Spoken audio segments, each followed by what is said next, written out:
Professor Di Natale, oggi qui presso la sede dell'Amico del Popolo presenta la sua ultima fatica letteraria, Bioetica e letteratura. Con bioetica e letteratura si vuole cercare di far capire che tutto quello che il Magistero della Chiesa, cioè i pontefici, hanno detto sui temi etici più delicati dall'inizio alla fine della vita, o su temi che riguardano la ricerca scientifica, l'uso di determinate terapie o l'ambiente, tutti questi argomenti delicati che interessano tutti noi sono stati anticipati e addirittura confermati dagli scrittori e dai poeti più affermati di Italia e all'estero, ad esempio Pasolini, Leonardo Sciascia, ad esempio Luigi Pirandello.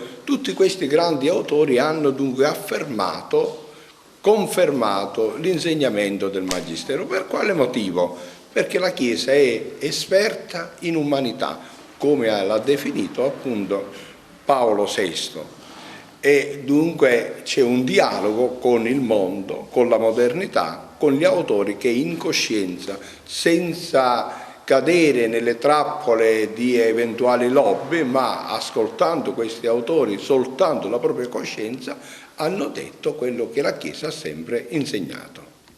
Sì, noi come Dante abbiamo accolto con piacere e siamo onorati di presentare questo libro, ultimo pubblicazione del professore Enzo Di Natale. L'argomento è un argomento molto interessante. Dobbiamo dire principalmente una cosa, che libri con questo tipo di contenuto non esistono né in Italia né all'estero, quindi ha un'importanza enorme.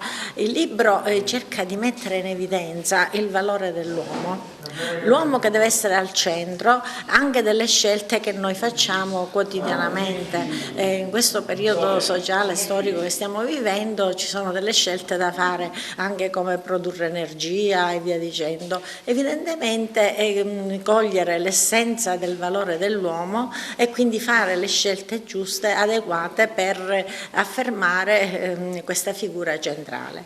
E ha fatto un bel collegamento con autori sia italiani che stranieri, e attraverso questi autori ha colto cosa loro pensano su tematiche a volte molto complesse. Quando parliamo di bioetica parliamo di tantissime tematiche, quindi oggi non è soltanto la presentazione di un libro, ma è anche un messaggio forte che viene mandato da questa meravigliosa sede, che è la sede del periodico settimanale L'Amico del Popolo.